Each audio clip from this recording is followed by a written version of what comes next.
Ju përshëndes, mirëmëngjes dhe mirë se vini në Rez e Dielli. Sot kemi kënaqësinë të kemi të ftuar një personazh shumë të njohur në fushën e kuzhinës, kryesisht në kuzhinën italiane. Ajo ka 25 vite karrierë në Itali dhe është një prej emrave më të lakuar, më të kërkuar kur bëhet fjalë për evente madhështore me peshë dhe për të gatuar për emra të fuqishme. Është dursake, është Silvana Musei. Ajo për këtë herë ka ardhur në Shqipëri për të marrë pjesë në një event të disa ditë më parë të organizuar këtu në vendin tonë nga kryeministri Rama teksa mblodhi arkitektët më të mirë të botës për projektet në vijim dhe së bashku me Fundim Gjipalin krijuan pjata për gjithë arkitektët duke na përfaqësuar dinjësisht edhe në këtë fushë. Por ka shumë të reja në jetën e saj përgjatë këtyre viteve, pasi Silvanën e kemi patur dhe më herët të gatuaj në kuzhinën tonë.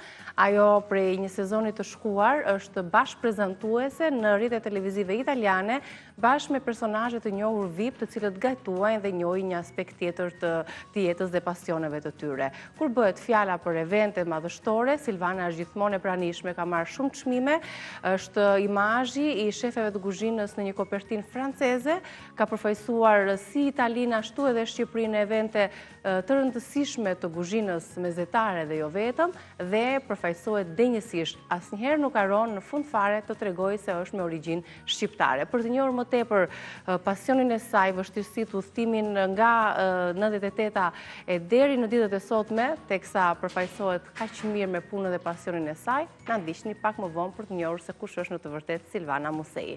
Shkojmë tani menjëherë në kuzhinë të nisim menjëherë me punën tonë.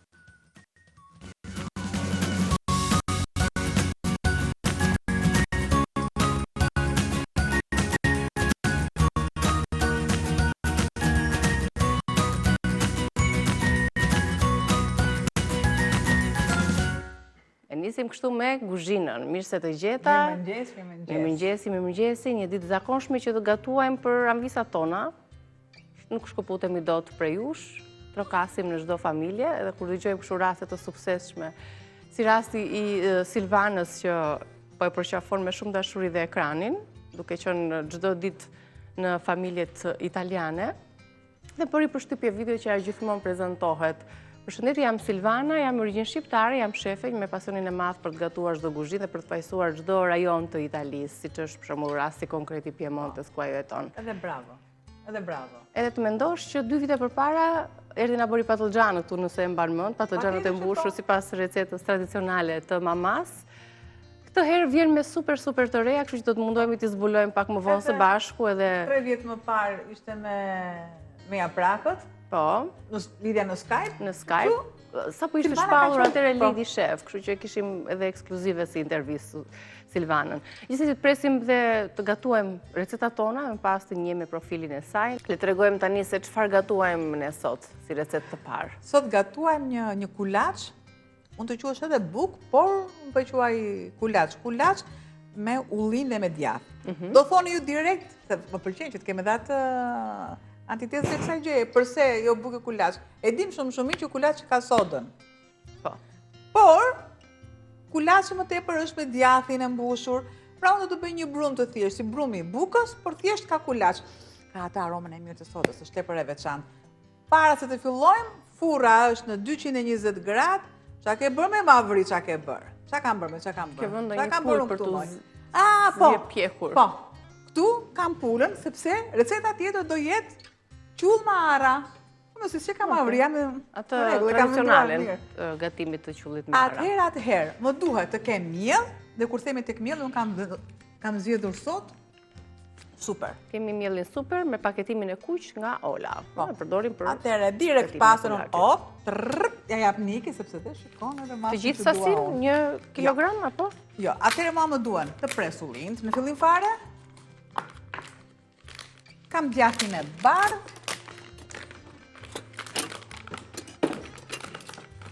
Dua të shikën me, po.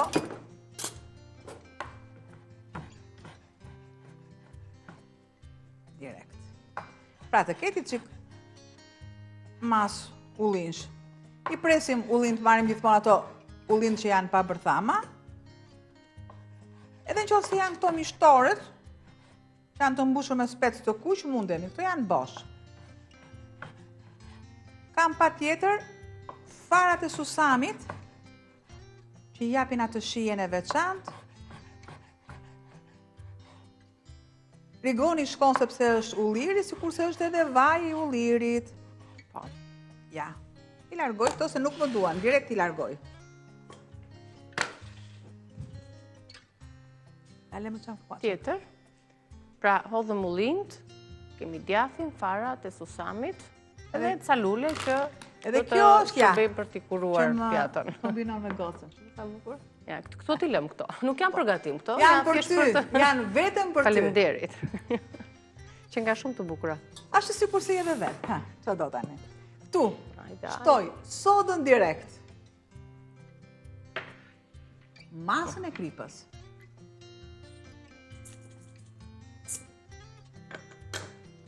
Këtu në mes që t'i servirim, se sot kemi një 3-4 receta në Rigonin. fakt të shpejta.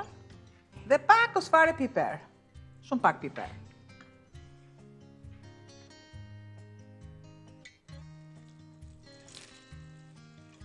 Kam këtu 4 gota ujë.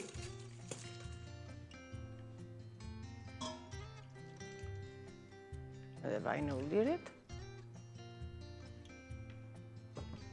Do të shtoj një pjesë susami.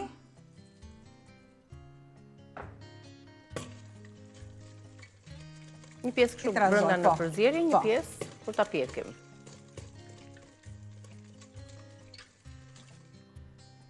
Do të shtoj masën e tërë. Tek brumi ju e keni masën që kështu niki. Vazhdo sepse unë e Do ta kap. shtojmë duke parë Po, konsistencën unë e kap me rrugës tani, se sa miell Po na të duket. duam ne, shumë mirë. E kalojmë në sitje. Ja, mbushe. Por do doja që të tregonim këtë, ja pikërisht këtë truk, se si mund të sicni mielin pa bërë plur dhe pa nxjerrë atë jashtë tenxheres. Me një gotë, ruan brenda perimetrit sasinë e miellit, duke bërë atë pak më të imët, sepse duam që të jetë i shkrifët, i butë, si kulaç, duhet sasi tjetra, po e trazojmë dhe e shohim. Tani e trazojmë, edhe po ta vendosim direkt nga qesja nuk përbën, por doja të tregoja edhe si mund të largojmë. Po. I trazojmë pra përzijemi kripën, mirë, farat e mirë, susamit, Normalisht duhet prapa. ullinjt, ujin edhe mielin. Ujin e kemi të vakët? Po. Uj vakët. Atëherë shtojmë. E kuptuam se si ky është një miell që nuk ka nevojë fare për sitje, sepse ajroset. Ja një kaq të sepse do shtoj edhe masën. Kemi edhe diku te E djathit? 500-600 Aq, gram ja. miell deri tani.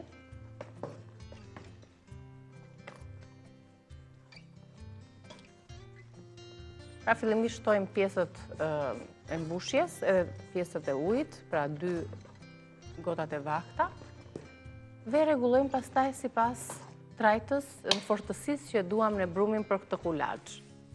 Shtojmë tani. Edhe pjesën tjetër, do na marrë edhe një 200 gram afërsisht, sa të zihet brumi dhe të jetë në fortësinë e duhur, siç e thash.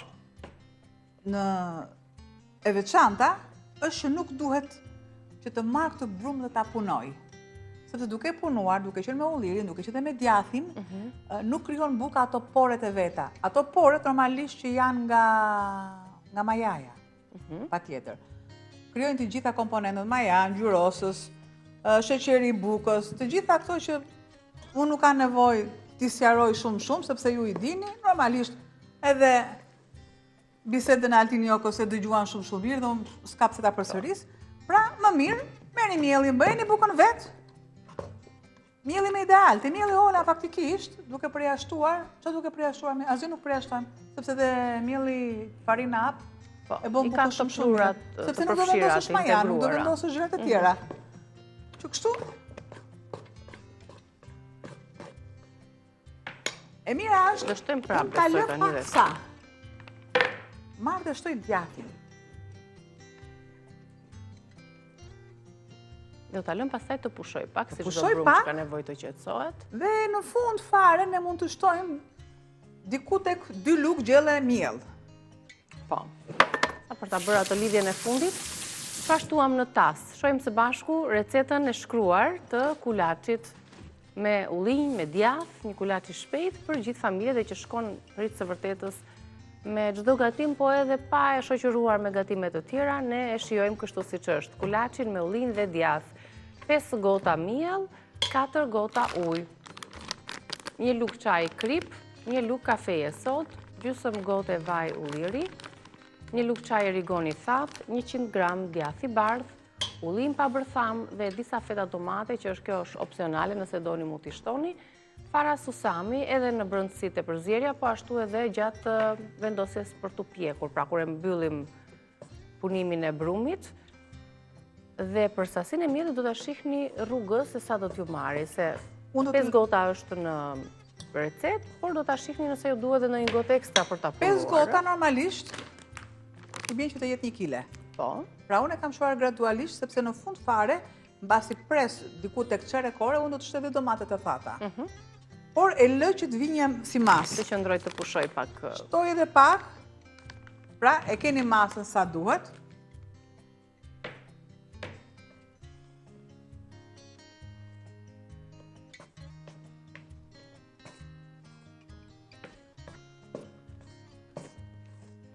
Tani mos është koha që ta punosh edhe me dorë, sepse e mori atë bashkimin për zjerjen e të gjithave, pra kemi aty ullim, djathin, vajin, erëzat, kripën, pak sod edhe miellin. Dhe tani japim atë formën që duhet. Pra, siç punojmë, siç bëhet qeliza. Nga qyteti do thonë ju nuk e dini qeliza, dhe unë nuk e di qeliza nëse kam parë faktikisht, por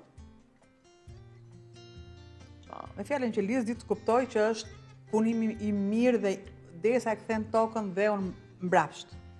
Po edhe tek ne qelizat janë ato që kanë memorien rreth parë, dhe çdo gjë që ne mendojmë, kjo është e njëjta gjë. Hasim, prekim, regjistrohen në memorien e qelizës tonë. E punojmë mirë.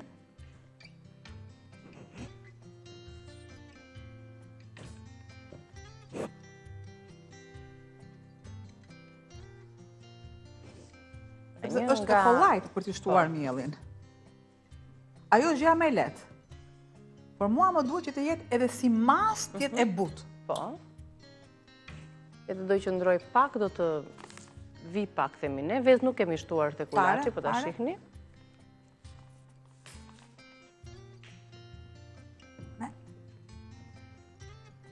A duke i referuar që një gotë përmban 200 gram apo 200 mililitra në sasinë e saj, 5 gotë të tilla i thon fiks një paketim 1 kilogram miell. Ke gota që janë tek 250, po.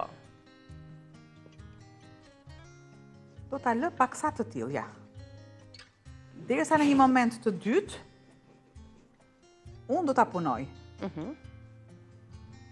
Ja, u bë gati brumi.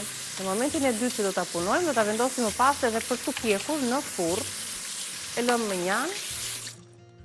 Është i rëndë, sigurisht që ka gati 1 kilogram miell, pashtu edhe përbërësit e tjerë ullin, të ujin edhe djathin, 100 ose 200 gram, një grusht me ullin pa bërtham, erëzat pak vaj ulliri që të qëndrojë i butë dhe punojeni sa më shumë.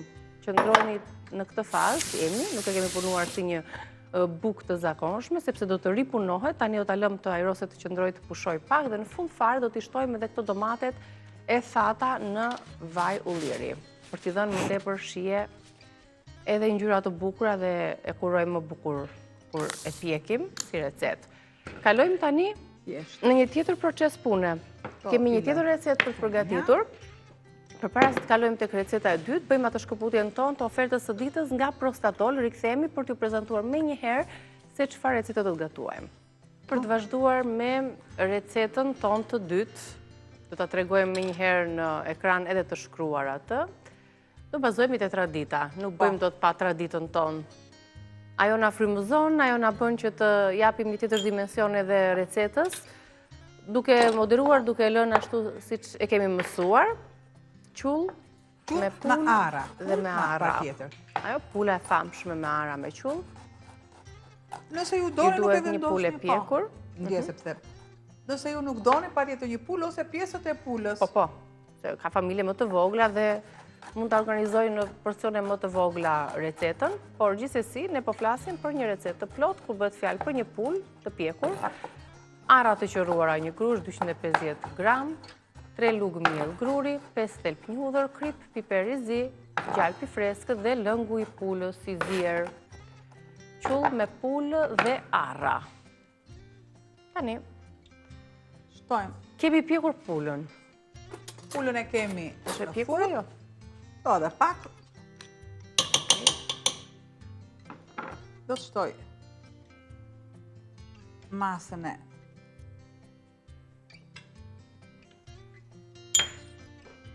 pakës fare gjalp, pakës fare vaj.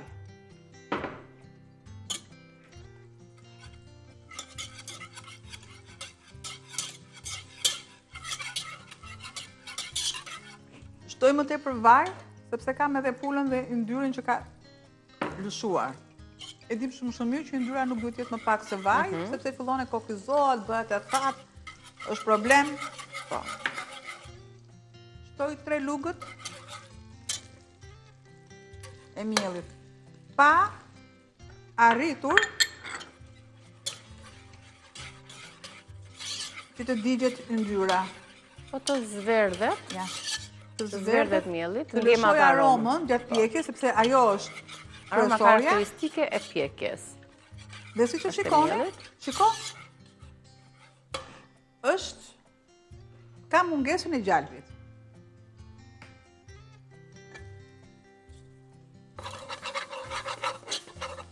Ta këtu e kuptojnë.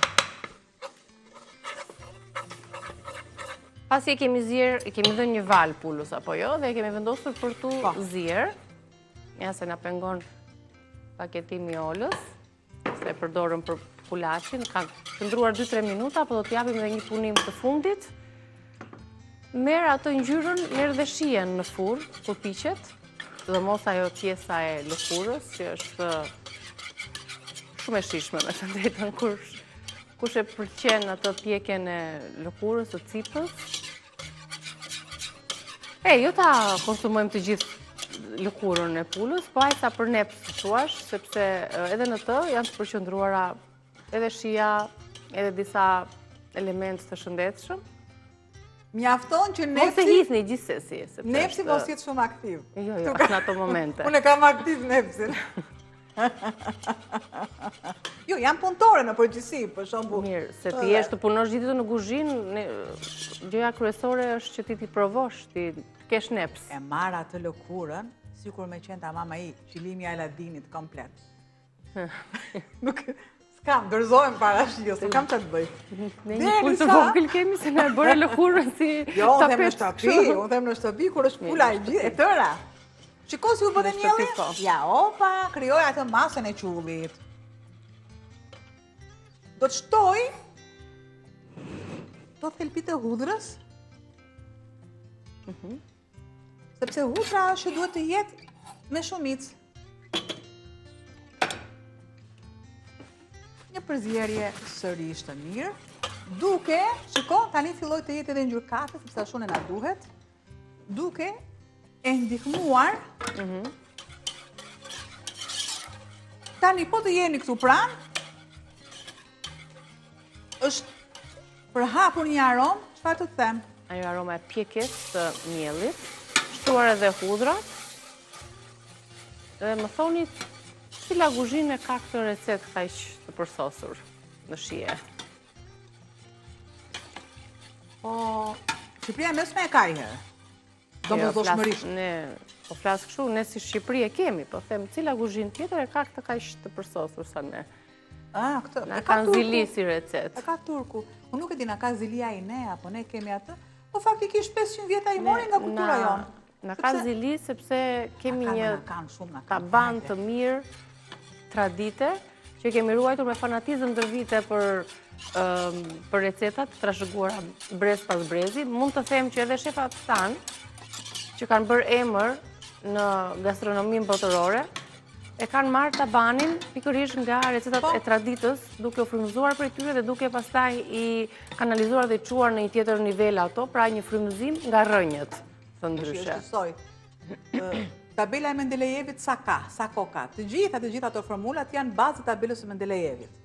Normalisht, edhe kuzhina, çfarëdo lloj kuzhine të jetë, bazën e ka në traditë. Po, drejt. Çfarë është baza? Baza kryesore e një kuzhine është qepa, domatja, hudhra. Këto të treja. Më pas fillon edhe hapet pak patate, jo bimët aromatike, që bimët aromatike nuk ka pse të jenë tani. Bimët aromatike kanë ekzistuar. Është në varësi se kur bëhen trendi akoma dhe më shumë, sepse është që kanë hyrë më pas në ëmbëlsira, kanë hyrë të koktejlet. Ja, e lëm tani, avash, do t'i ullë në nxehtësinë.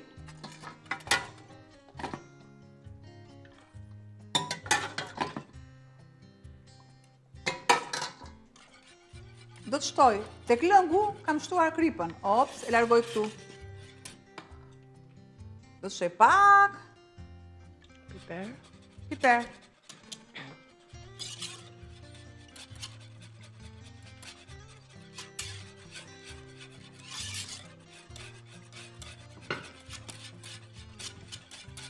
Do marrim pulën. Ta sjellim të kanë kulluar dhe këto lëngjet që do t'i mbajmë për t'i bashkuar bashkë me qullin.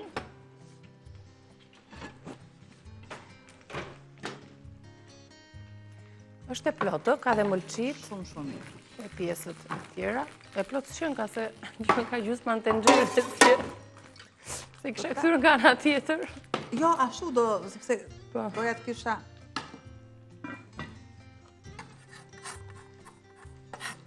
Edhe arat, i ka urdisim pak për të lëshuar aromat e yndyrnave të shëndetshme. Si është ajo kënga? A do pulën o me ta myte, a do petlla e flytë ngryte. Qa do më thujtë? Dua të dyja unë po. Qumin do. Arat i grimsoj. Nga na ka ikur gjysma, nga mezi e poshtë. Mjafton që ne jemi me këmbë në tokë. Krahët fluturojnë. Edhe është më mirë që të fluturosh pa preshin. Më mirë me këmbë në tokë. Guri rënd, vënd të vetë. Në gjoksin e pulës e kemi përgatitur Prandaj tash bëhet me pjesët, jo vetëm një pulë, sepse unë edhe ti jemi dy. Mirë e kishe kthyer kështu, që dukesh e gjysma. Aman, edhe ta kamufloj nuk më le. Po ja, 2 kofsh janë, 2 krah dhe pak bëjnë mëlçi. mua këto, një e kam në shtëpi, një e kam në punë. E ke ndarë më së miri, ti e ke ndarë këtë pulën kështu? Unë me talentin tim. Kam bërë anatominë e pulës. Anatominë. Gjemi se duhet, jo të gjithë din të ndajnë pulën si shduhet, të? Po, është bakteria është... Duhet i dish pjesët anatomike të baktisë që të ndash. Atere, vendos edhe arat pa yndyrë. Tek arat unë të shtoj pak ose fare krip, dhe deri sa mua të më piqen. Marrë dhe këtë tasin këtu. Sekund. Vendos të këtu. I heqim edhe të gjitha.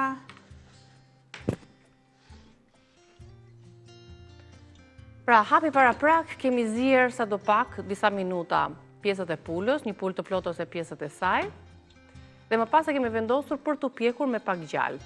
Kemi ka urdisur mielin, kemi shtuar gjalp edhe vaj ulliri, më pas shtuam hudhrat, mielin e ka urdisur, mi dham pak ngjyrë dhe aromë të mirë, shtuam më pas lëngun e pulës që kishim zirë, arrat i poqëm, i kaluam në proces termik më përpara dhe i shtuam tek qulli, që ti tregojmë hap pas hapi të gjitha proceset, ja se është nxehtë.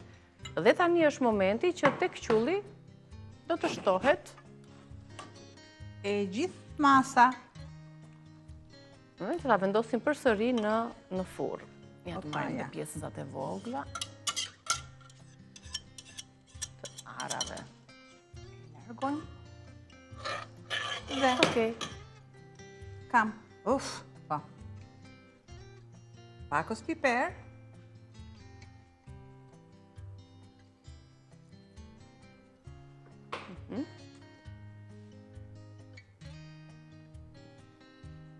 Ne kemi këtë vajin e domateve.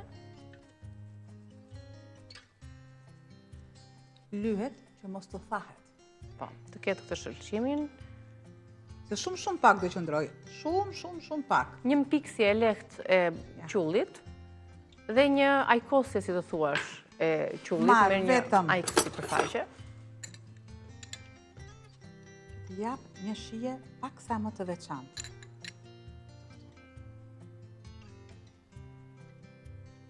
Dhe është Shkati për në direkt furrë. për tek vendi vet.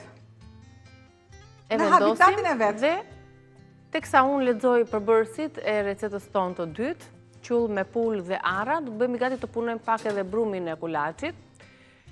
Pula e pjekur, 250 gram arra të qëruara, 3 lugë miell gruri, 5 thelpinj hudhër të topzuara, krip, piper i zi, gjalp i freskët dhe lëngu i pulës së zier. Siç e tham, nuk është e thënë që kjo recetë gatuhet me një pulë të plotë, po me pjesët e pulës, me kofshët e pulës, me krahët, mjafton t'i zjeni të merrni lëngun dhe më pas t'i piqni që të jenë të thekëruara kur i vendosni në furrë. Rikthehemi tani tek kulaçi, siç e tham, me lamë të qëndroj pak, pushoj brumi, i duhet për të marrë veten dhe për t'u integruar më mirë përbërësit që ne shtuam, për të bashkuar më mirë me njëri tjetrin, edhe për të krijuar një konsistencë të butë, konstante, shëndet, të brumit, për t'i dhënë atij më pas atë elasticitetin që ne duam. Pjekja do të tregoj dhe do të shmoj se sa mirë e kemi punuar brumin. Është era e dytë tani që do ta punoj Albana, sepse do të shtoj edhe domatet, po mi vërteton të gjitha këto, besoj. E treta e vërteta. Edhe di, vi kam këtu që bëj këtë televizien këtu, thash, prap do të shtitem. Rëta këtu. Ka njerëz që vetëm nga rrezet e diellit apo edhe nga këto ndriçimet e kanë. Ajo është që ti hy në provokim, e provokon të shtitja. Aty nuk është e vërtet pastaj. Dy ishin të vërteta. Nuk e di se çfarë baze shkencore ka, po të kam parë njerëz që vazhdojnë 10 herë, 15 herë pa pushim. Vetëm bëjmë një bashkë dhe ta çoj 10 herë. Nuk po flas për alergjikët, po flas për njerëzit që ngacmohen nga diçka. Unë do vi këtu te Erzat, do ngre kokën lart dhe do të me bastë, me numërimi 2, 3, 4. Deri në 2 e kemi. Vetëm më bani numërimet. Numërimet e sakta. Tani, fillojmë dhe punojmë. Ndoshta edhe në banak. Një brum. Do ta pikësh në tepsi apo te kjo tenxherja? Tek ajo tenxherja, gjë që unë. Kjo është tenxherja më e rëndë që ne kemi. Peshon shumë praktikisht. Do t'jap një masë letre. Brumrat zakonisht, mishrat. Prite, tjetë pak e madhe dhe të jetë e lagur. Po. Ja ta lagim pak një qezmë. Do të shtoj domatet.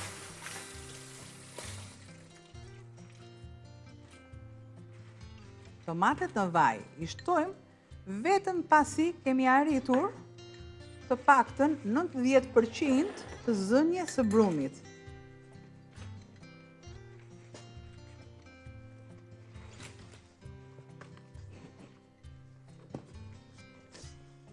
Kështu ta vendosni, besoj, brumin. Po. Pra, kjo është tamam kilja. Si e fundit e miellit që po shtojmë. Pra, nuk e shtojmë të gjithë për një herë. Gjatë qëndrimit mielli, brumi më sak lëshohet. Po, ja. Tutet. Po, prandaj dhe janë masa që tregohen, sepse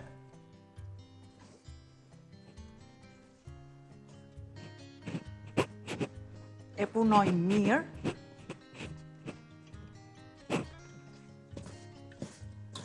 S'kam nevojë ta punoj, se mua brumi më duhet pak i butë, siç e tham. Pra duhet të jetë brumi ngjitës.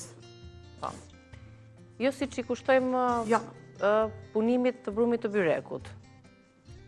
Është një kulaç që ka tani nuk është e lehtë sepse ka dhe copëzat e djathit, të ullinëve, të domateve, të thata. që është edhe vetvetiu më ngjitës. Ashtu duhet jetë, unë tani. E vendosim direkt në tenxhere. Duart me vaj për të mos na ngjitur.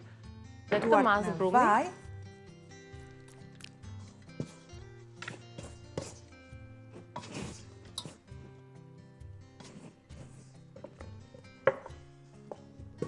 Super. Kështu si që është. E tillë e lëm, ka një sekondë, e lëm pak fare të vidha aty ku është. Pra nuk do ta vendosim direkt në furrë për të pjekur, por do ta lëm të qëndrojë edhe pak minuta. Do ta nivelojmë pak, do t'i vendosim ato domatet që të mos na faren gjatë pjekjes. Unë do t'ja bëj paksa brëndësi normalisht. Ja, e kam këtu. Atëherë.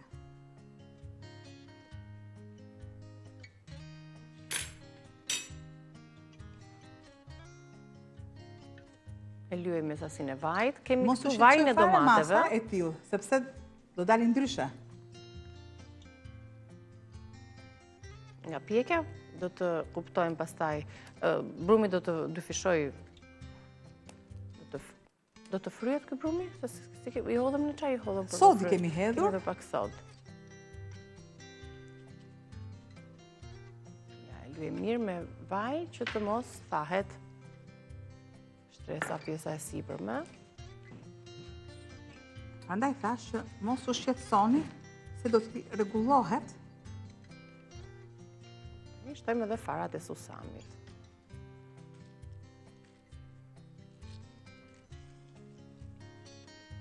E vendosim në furrë. Do të piqet dhe do të shojmë deri në fund rezultatin final. Do ta lëmë dhe pak sa taj koset qulli me ara dhe gati për ta pjekur kulaçin ton. Shkëputemi tani për pak reklama, do bëhemi gati për të vazhduar punën me recetën e tretë.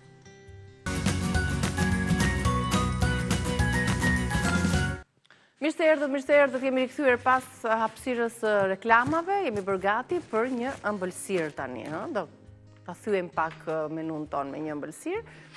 Ju duhet për këtë ëmbëlsirë të shpejt, një pec sfoliat për më gjerë zarar madhe bërë këto ditë.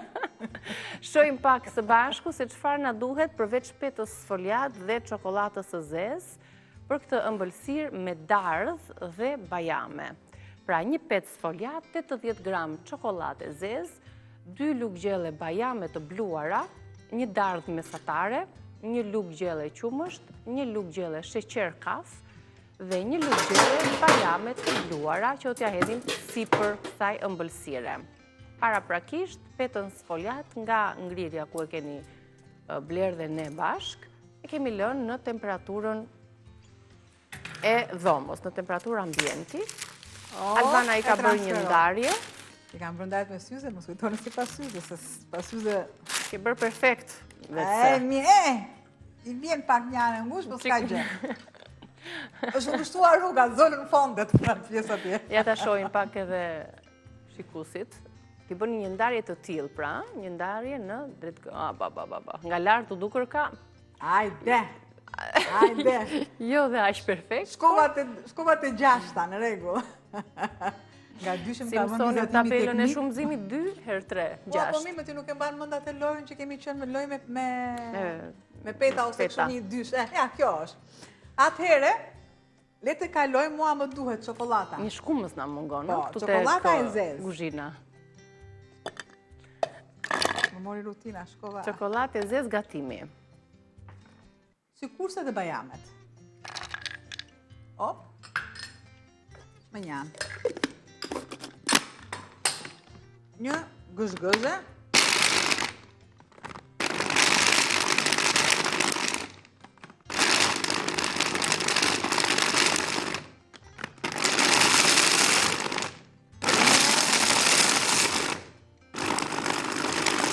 Për t'i rënë shkurt, pra i kemi grirë të dyja në një vend. Do dhe pak. Çokoladë bajame.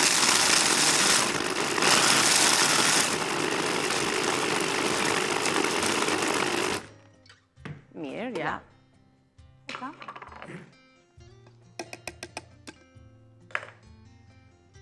Do lyej anët diku te 2 cm me qumësht. Po.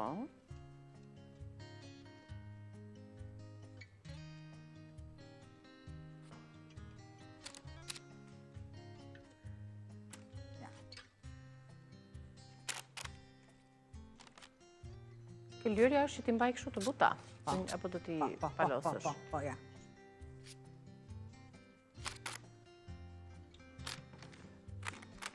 Pra diku të 2 centimetra.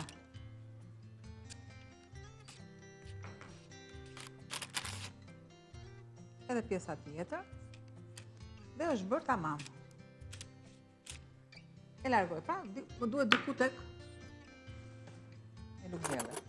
Filloj dhe bëj me pirun pjesën e poshtme.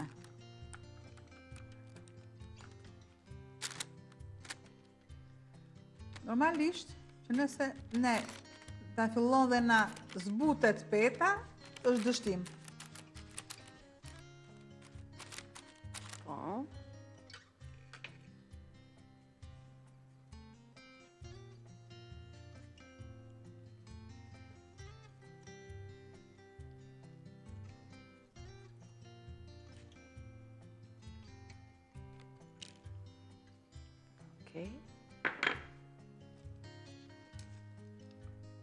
E tani bëjmë këtë mbushjen, çokoladë dhe bajame. Kemi shtuar sheqerin kaf, kemi njomur pak me qumësht dhe sheqeri pastaj zbutet edhe qëndron më mirë tek peta.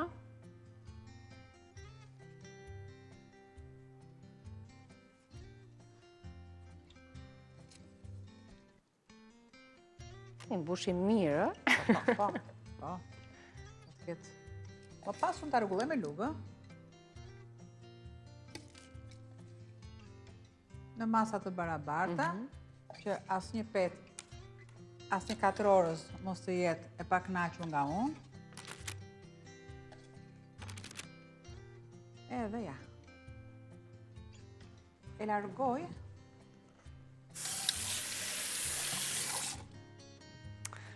Se kam edhe një këshu. Një siklet. Qa kemë? Se duhet ta mbyll. Du ta mbyllësh? Duhet ta mbyll. Se mi bje vajza dhe po të konkuron ndënjësisht. Ja, më shif pak që më thot. Do? Mo jo se aty të lumë që i nduar.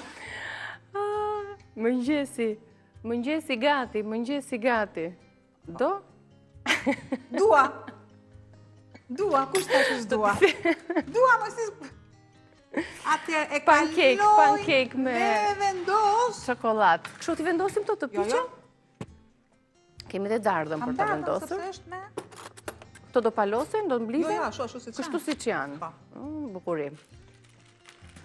Se për ndryshe do të prishesh edhe bukuria edhe estetika që është krijuar me styre, me spetve, edhe njëherë një pet sfoliat. I jepni këto prerjet drejt këndore, petët sfoliat paka shumë janë të njëjta. Nuk është se ka madhësi të ndryshojnë, nuk je vetëm trumbullakta, format ndryshojnë, por do të merrni një petë drejt këndore, e ndani po ashtu në 3 pjesë, dhe vendosni, luajni fillimisht me qumësh, vendosni pak sheqer kaf dhe më pas grini çokoladën e zezë dhe bajamet. Krijohet një masë e tillë, të cilën e shtoni në çdo kuadrat të ndarë. Mbi të vendosni dhe dardhën. Të bëjmë qik show me pjesën e gatimit. Ishni bërthamat e dardhës. S'ka problem. Nuk ka problem fare. Largojmë. Okej. Filla. Fillojmë edhe një zemër. Tani thash, i fundit o qesh o qanë.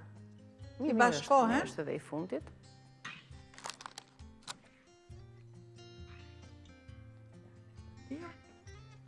Imagjinoni, dardha do të piqet, do të zbutet. Në fund fare, sërisht, ja, sheqer. Kryesisht mbi dardhë tani vendosim pjesën tjetër të sheqerit. Jo, sheqeri mbi dardhë bie. Ka shumë shprehje. Dardha bie.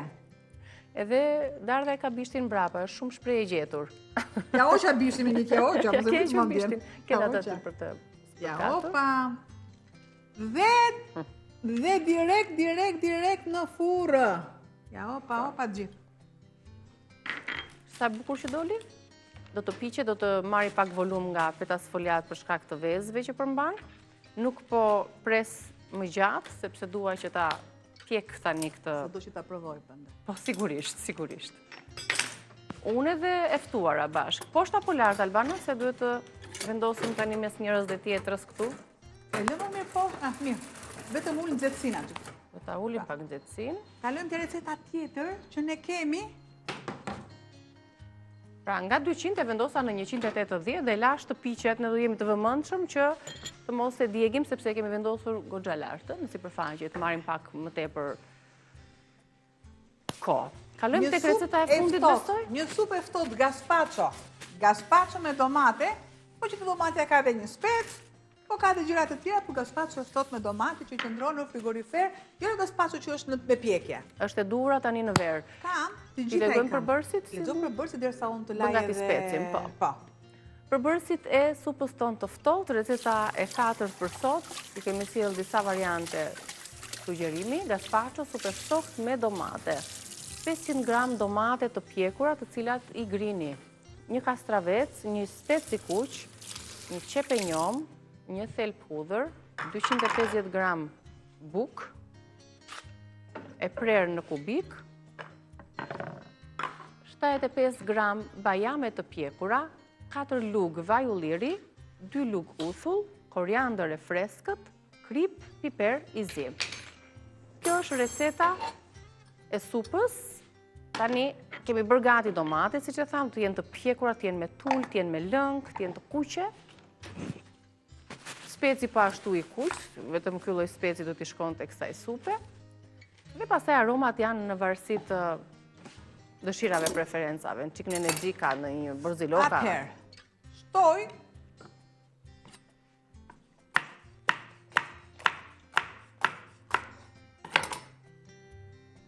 specin. Këtë pjesë e lë këtu.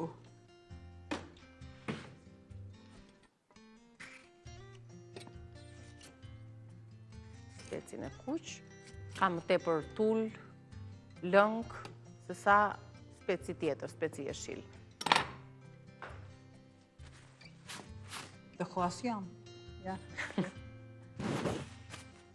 Në tigan. Shtoj.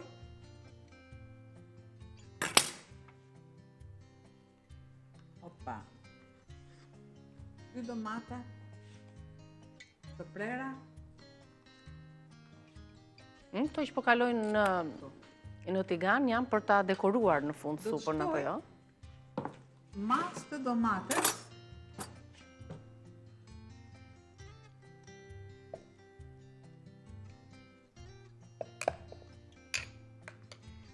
Përse e kam ngrirë më përpara? E kam ngrirë më përpara që të kem mundësinë e ngrirjes së mirë të specit.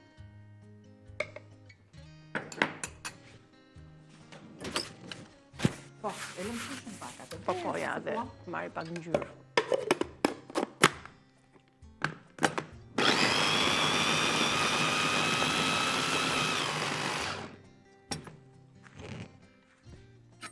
Edhe qepën. Janë dhe më të shëndetshme, supë e ftohtë e merë nga vetë në kuptimi që ka, nuk do të zjejmë produktet ka urdisen apo si që gatuajmë në supat apo gjellët e tjera, por elementet përbërës të saj, prandaj dhe zgjidhen të tillë, të jenë të pagatuara, thjesht integrohen bashkë dhe bëhet një lloj dekoracioni në fund fare. Po dekoracioni, po na me pak qep, domate pomodorini dhe pak nga speci kuq. Të supat në nderojnë tani në verë, kur themi që asgjë nuk hahet, nuk gatuhet, se është vape njërën e tjetrën, kështu që zgjedhim të gatuhem dhe të sillim her pas here supa të ftohta, që mund të bëhen, ja, kështu me kastravec, me perime që konsumohen pa u gatuar. Bizele.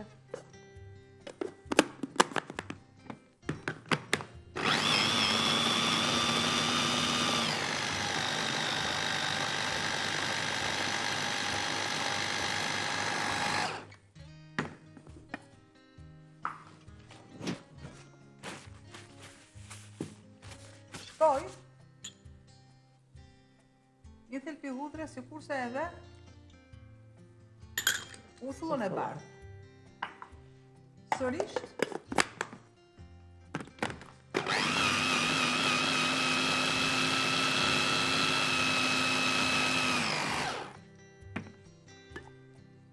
Nuk e lëm të më shkoj do vaj i domateve të thara dhe të zhytura në vaj. Nuk e lëm. Do t'i shtoj masën e kripës,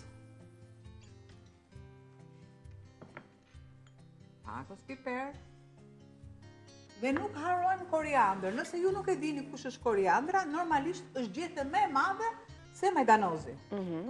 E shtoj dhe gjysmën tjetër e lë për dekoracion. Për në fund fare. Ka një ngjashmëri me majdanozin, por dallohet nga aroma, ka një aromë të butë.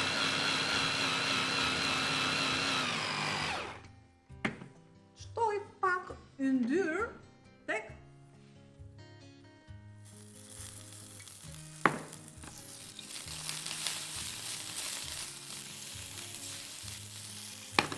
sa t'i jap pakës fare, E do ta zgjedhim tani tasin e duhur. Po. I duhur. Shtoj edhe këtu. Dhe pjesën tjetër. Vendos.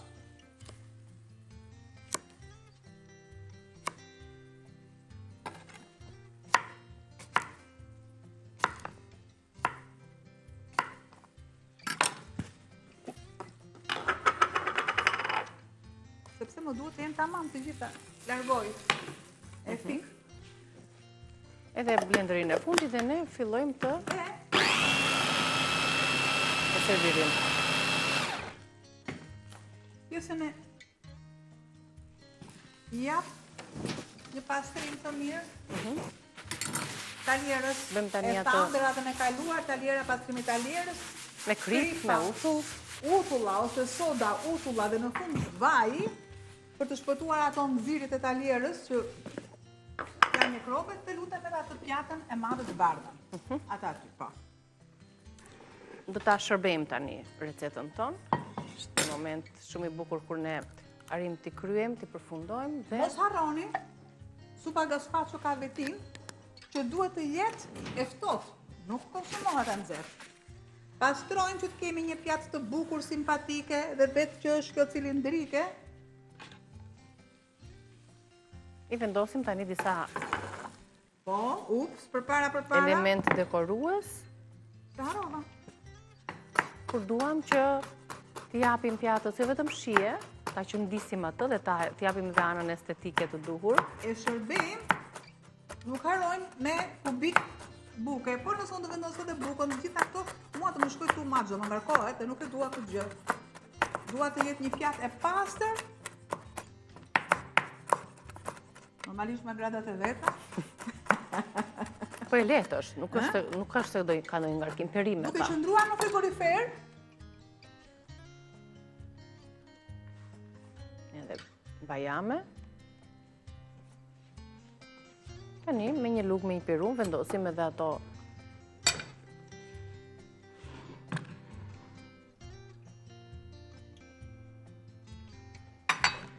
e duke qenë se ne në pjesën në vijim kemi të ftuar një shef e kuzhine, padyshim që do t'i kushtojmë më tepër rëndësi anës estetike sot të pjatave, jo se nuk i kemi kushtuar ditët e tjera, por me sa shoh edhe Albana është treguar e kujdesme për t'i zgjedhur recetat edhe pak më të veçanta nga përditshmëria jon, duke ndërthurur receta tradicionale si qulli me arra, me pul, po ashtu dhe pak ëmbëlsirë, pra pak nga të gjitha elementët, tradit, element modern, shije, estetik, ngjyra dhe pasion brenda, sepse ndërpërbërësit kryesor të recetave për një shef e kuzhine, për një anvis të pasionuar e të përkushtuar, janë padyshim dëshira për ta bërë këtë punë, për të gatuar me dashuri. Mbaruam apo do të vendosim edhe 2 gjethet bim të ndryshme, energjik, mente, për të bërë atë qëndisjen e pjatës. Mbaruam edhe për pak. Duhet të sillet edhe ato. Vendosim bimët në shtrat.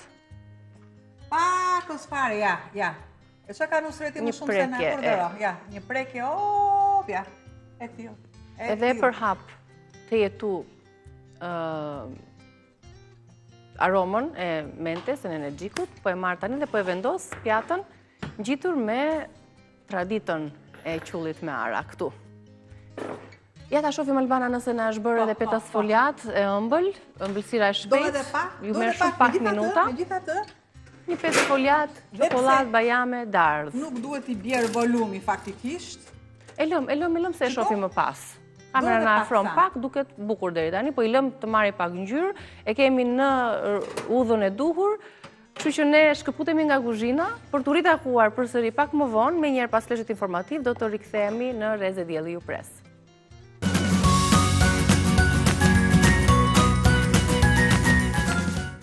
Flasim për libra, për sugjerime të bukura, për të lexuar poshtë çadrës, për të lexuar në ditën në kohën e pushimit, për të frymëzuar. Janë këto libra që i sjell në fakt edhe Vera për të u çlodhur në fakt dhe për të mos u angazhuar aq shumë në thelbe dhe në detaje, por për t'u kënaqur.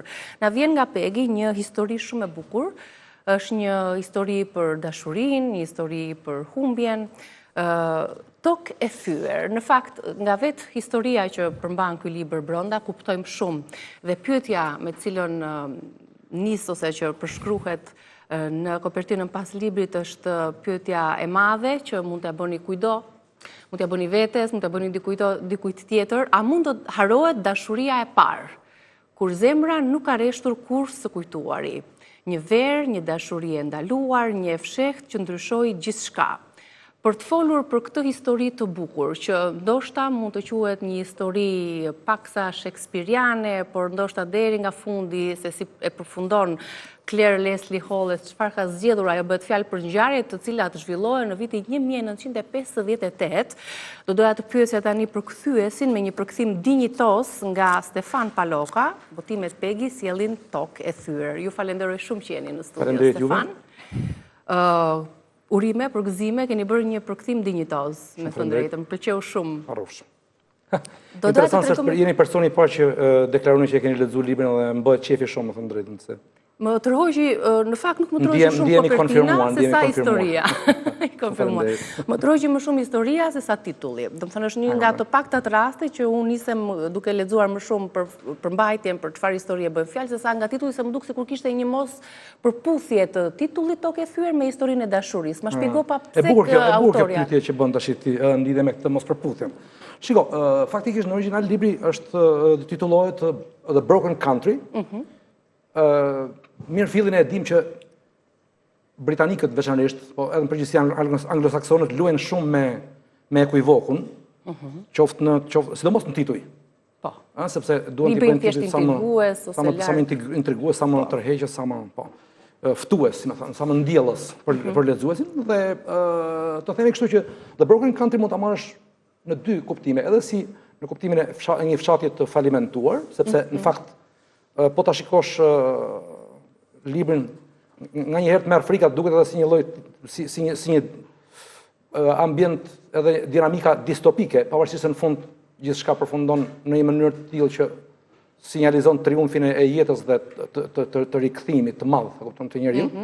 Po që duhet të them një nga kuptimet. Kuptimi tjetër është pastaj edhe ai që ka të bëjë me faktin për shembull që po flasim këtu për një tokë, pra ngjarja zhvillohet në Dorsetin në Dorset në Angli, pra, në pjesën më rurale, më bujqësore dhe elektorale të Anglisë, në një zonë me një natyrë shumë të bukur. Dhe nis me fermerin me një ngjarje. Eksakt, po ti besoj që duke qenë se ke lexuar librin, domethënë e di se sa shpesh ndalohet autoria duke, do themi kështu, për të përshkruar, për të pikturuar me ngjyra goxha të ndezura, domethënë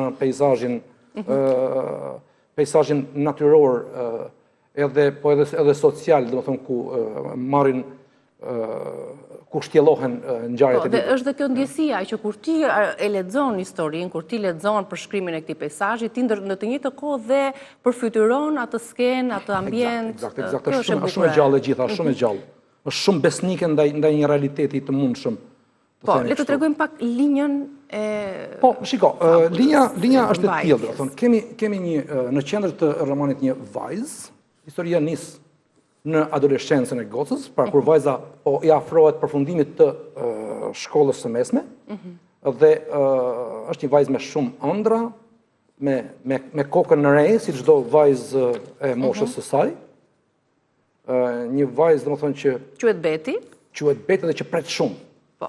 Ka pritshmëri të mëdha nga jeta, ashtu, që ka filluar të lexon domethënë poezi kryesisht. Poezi të shekullit 19, ato poezit romantike të asaj kohe, domethënë aq të ndjera dhe aq të bukura. Dhe që në një nga këto, domethënë shëtitjet e saj për të gjetë një vend të mirë për të lexuar, takon Gabrielin. Gabrieli, një djalë që vjen nga një familje e pasur, me qëra fjala Beti vjen nga një familje modeste, nga një familje domethënë me prindër mësues. Përkundrazi, Gabrieli vjen nga një familje e pasur, e ngritur, me një status më të lartë. Ishte dashuria e parë e Betit. Dhe është dashuria e parë e Betit, po intriga qëndronte te fakti se pak përpara se saj takonte, pak pasi takon këtë Gabrielin, Beti përballet me një gjatë domethënë shumë të dhimbshme, sepse djali që ajo ka pritur prej kohës që ti flasi, më në fund vendos ti flasi. Po në kohën që djali që ajo ka pritur ti flasi, vendos ti flasi që është Frenku. Ashtu? Kjo ishte dashuruar me... Tashmë ajo kishte caktuar takimin e radhës me Gabrielin pas takimit të parë që kishte pas me të. Dhe kështu që është detyruar ta refuzoj Frenkun, pavarësisht se e refuzon shumë ëmbël, sepse në fakt jo se nuk i pëlqente Frenku. Jo pa dhimbje e refuzon Frenkun.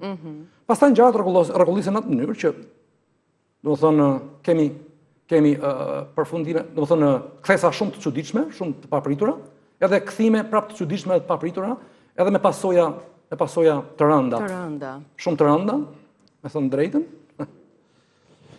Plus që ndër të tjera në mes ka edhe një humbje të madhe prapë Beti.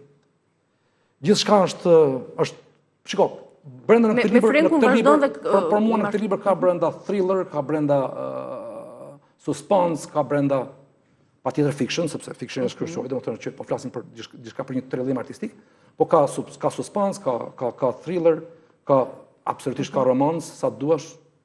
Është një miks ndjesish dhe emocionesh dhe ngjarjes të cilat dalin papritur. Ka shumë çka. Vërtet ka shumë çka.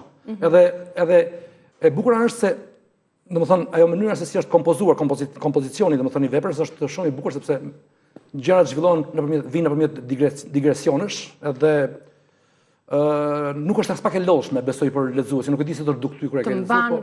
Të mban të angazhuar, dhe kjo më pëlqeu që ti je shumë kurioz të kuptosh se si ka zgjidhur autori linjën e jetës dhe të dashurisë, për shembull mes Betit dhe Frenkut. Ndoshta mund të shpjegojmë, ta çojmë deri pak më tutje historinë. Çfarë ndodh me Betin dhe Frenkun më pas? Po, shiko, Beti dhe Frenku, sepse dashi pa dashi Gabrieli rishfaqet. Po rishfaqet në një periudhë më vonshme. Të më vonshme, pas shumë vitesh, më falë, sepse ndoshta duhet ta themi faktin që Frenku, sepse dashuria e Betit përfundon në harkun e 3 muajve. Më mirë më thonë 1 muaj, po 3 po themi, po do grisim 3 muaj, duke pas parasysh edhe 2 muaj të vjeshtës. Po.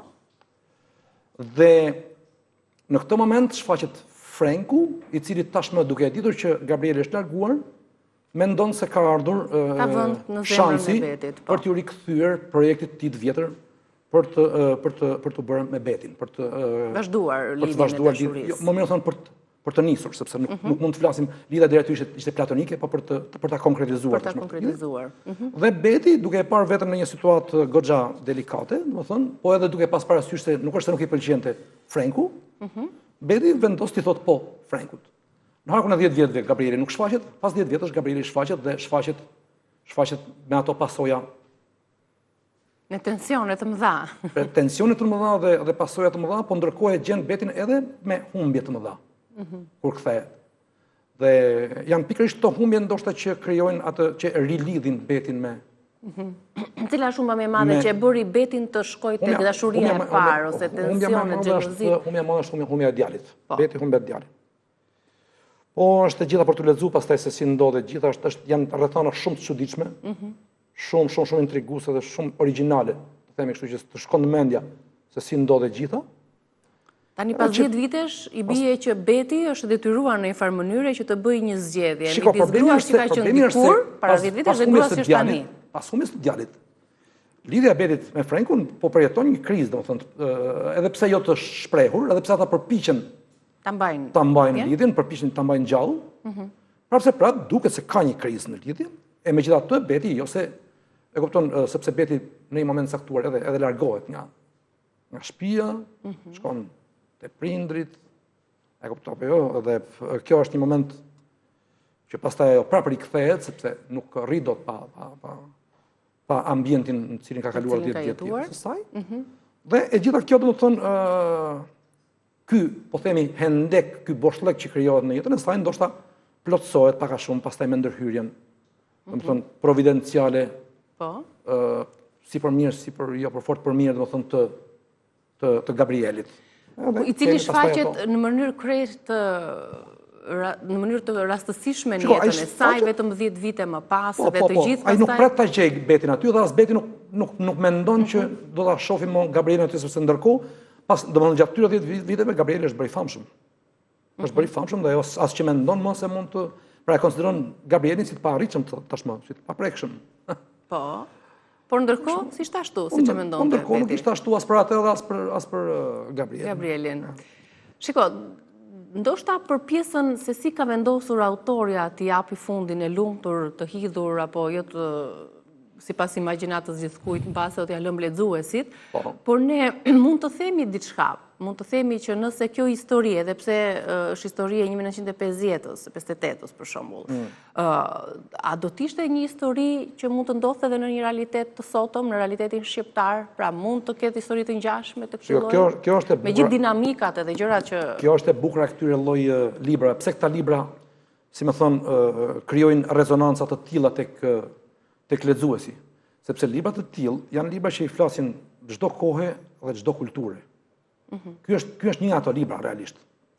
Pra ti dëgjon, domethënë lexon këtë histori angleze dhe domethënë ti absolutisht rrëmbehesh aq shumë nga kjo histori saqë e mendon si diçka shumë të mundshme edhe shqiptare. Po, nëse ty do të ndodhte diçka në jetën tënde dhe do të shfaqesh dashuria e parë, se të gjithë kanë provuar dashuri, po jo ato të adoleshencës, po një dashuri të parë. Dhe a do të riktheheshin, a do të ekzistonte rikthimi tek dashuria e parë, a mund të harrohet, sikundër pyet edhe vetë autorja, kur zemra nuk ka reshtur kur së kujtuari. Kushdo mund ta pyesi vete, mund të pyesi dikë që ka në krah. Prandaj është shumë i thjeshtë për ta hapur dhe perceptuar mesazhin e veprës. Un kam një të themi kështu, po them një lloj ideje timen për dashuritë. Përgjithsisht kam përshtypjen se gratë rikthehen shumë më lehtë, domethënë tek dashuritë e shkuara, e di pse? Sepse gratë i lidhin gjërat me zemrën. Edhe me ndjesi, jo edhe me ndjesi të caktuara, ndoshta edhe fiziologjike. Për shembull i lidhin me një aromë, me një ngjyrë, me një sken, e kupton? Edhe kjo gjë domethënë e fut sërish në atë rrjedhën, po themi, ka dhe një farë projë ndërgjegje në këtë libër, po ta shikosh mirë. Ka një lloj rrjedhë ndërgjegje brenda librit. Pyetjet që i shtron vetë Beti vetes së saj, cilat janë? Shiko, Beti gjithmonë e ka këtë pjesën, domethënë që natyrisht janë pyetjet, duke filluar nga pyetjet më njerëzore të mundshme, si për shembull, a duhet që unë, domethënë, të rrezikoj familjen për dashurinë, për një rikthim të një dashurie të parë? Të dashurie e parë? Patjetër që është shumë e rëndësishme. Pastaj nga ana tjetër Beti thotë edhe bën edhe pyetjet të cilat nuk janë fort tipike, janë pyetje pak si atipike. Për shembull, a ja vlen që edhe nëse nuk është tamam e formuluar kështu në libër, pra a do duhet që po e lë lexuesit të nuk kuptojë. Okej, a do duhet që unë për hir të kësaj familje të mos domethënë provoj edhe të rrezikoj dhe të shijoj edhe pak nga dashuria ime e parë e vjetër. Edhe të gjitha këto pastaj normal se gjëra të tilla kanë një çmim dhe besoj se autorja këtë porosi e jep, domethënë që nëse ti vendos në një mënyrë të caktuar, nëse ti vendos ti jepësh një sjellje mbasi edhe riskioze, të rrezikshme, automatikisht do përballesh edhe me pasoja, domethënë të cilat janë çmimi që do paguash për këtë sjellje që ti vendos të. Fundi është krejt i papritur, kështu që ky mister i realizuar mjeshtërisht do t'ju mbaj frymën pezull deri në faqen e fundit, sepse sigurisht për ta mos seshuar kuriozitetin e lexuesit, ne do t'ja lëmë atyre në dorë, sepse libri tashmë është kudo. Është botim i fundit i Pegit, në qershor është botuar, ndërkohë është përzgjedhur se si bestseller i New York Times, apo jo? Eksakt. Edhe autorja është mjaft e njohur. Më thuaj pak, sa i vështirë ka qenë për ty për ta përkthyer këtë libër? Sa pyetje e bukur, s'ma ka bën njëri akoma. E vështirë ka qenë, e di pse. Shiko, unë për i vitesh merrem me anglisht e biznesi, e kupton për këtë anglisht e biznesi dhe punoj në një ambient multinacional, punoj për Caritasin shqiptar, dhe normalisht punoj me projekte nga më të ndryshme, projekte qoftë rajonale, qoftë edhe europiane, projekte të financuar edhe nga Bashkimi Evropian dhe nga, si më thonë, me standardet maksimale praktikisht. Kam edhe koordinuar projekte të tilla, në ambiente multikulturale, multilingvistike. Dhe më beson mua kur të them që do të thonë është përkthimi i, të themi, një anglishtës biznesi është lojë kalamajsh krahasim me përkthimin e një teksti letrar. Sepse teksti letrar ka praktikisht është një linguzh totalisht tjetër. Është një linguzh në të cilin ti teksa përkthen, do të duhej që të mos humbiste asgjë nga ajo që autorja shpreh, e nga ana tjetër atë që do të transmetoje në mënyrën sa më të natyrshme, sa më shqip. Dhe unë frikën të merrin, më të madh, të merr, jo frikë, të merr, terrorin tim, e di si kam pas, që unë po përkthej nga anglishtja në shqip në kuptimin e fjalëve, po a do ta përkthej veprën nga anglishtja në shqip. Dhe me thënë drejtën kur e kam parë atë që kam nxjerrë nga duart e mia, jam emocionuar, të them drejt, jam prek nga vetvete sepse kam kuptuar që kisha punuar shumë më mirë se sa mendoja.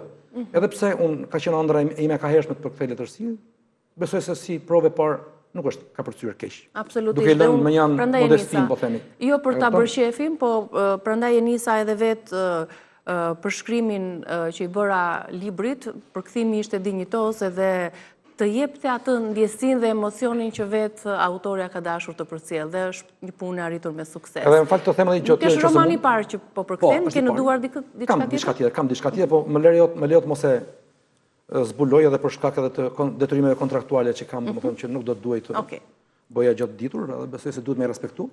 Ajo që duhet të thonë është një gjë. Mua më pëlqen shumë për këtë letërsi me autore femra, di pse? Sepse nuk e di pse kam një përshtypje timen që mjafton të lexoj gjysmë faqe ose një faqe nga një libër dhe unë ta kuptoj nëse ka shkruar një mashkull apo një burr apo një grua. Si arrin ta kuptosh?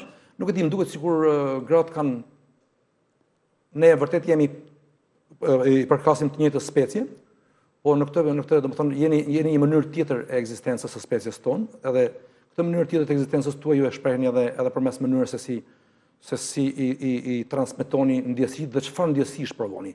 Është një mënyrë ndryshe e të ndjerit e femrës krahasimisht me mënyrën se si ndjen mashkulli dhe se si e shpreh mashkulli ndjesitë e tij, se si e transmeton mashkulli botën e vet emocionale, emocionet e veta. E kuptoj. Stefan, do doja një mesazh të fundit për ta përmbyllur bisedën tonë, për këdo që ndoshta mund të ketë problemin tuaj, që nuk e quaj problem përderisa ju jeni aktiv dhe punoni dhe keni potencialin tuaj në fushat që mbuloni, po dikë që është duke na ndjekur. Po, faleminderit shumë që ma jep këtë mundësi. Se mund të mos e jepë po të doje. Mesazhi im është ky. Mos u ambyllni dyert njerëzve duke gjykuar nga pamja e jashtme. Sepse jo vetëm që do të bëni dëm atyre, po do të dëmtoni edhe shoqërinë në përgjithësi e cila do të mbetet pa kontributet e këtyre njerëzve, sepse këta njerëz pastaj do të bëheshin, siç ka thënë Migjeni, djepi dhe njëkohësisht varri i potencialeve të veta dhe nuk do të duhet ishte kështu. Faleminderit shumë, Stefan. Të uroj shumë suksese në punën tuaj dhe vazhdo të na përkthesh romane të bukura. Faleminderit shumë. Lexojmë me shumë vëmendje. Faleminderit. Tokë e thyer në çdo librari nga shtëpia botuese Pegi. Ne do t'ju përshëndesim dhe do t'ju presim nesër në puntatën e radhës të Reze Dielli. Kalofshi bukur. Mirupafshim.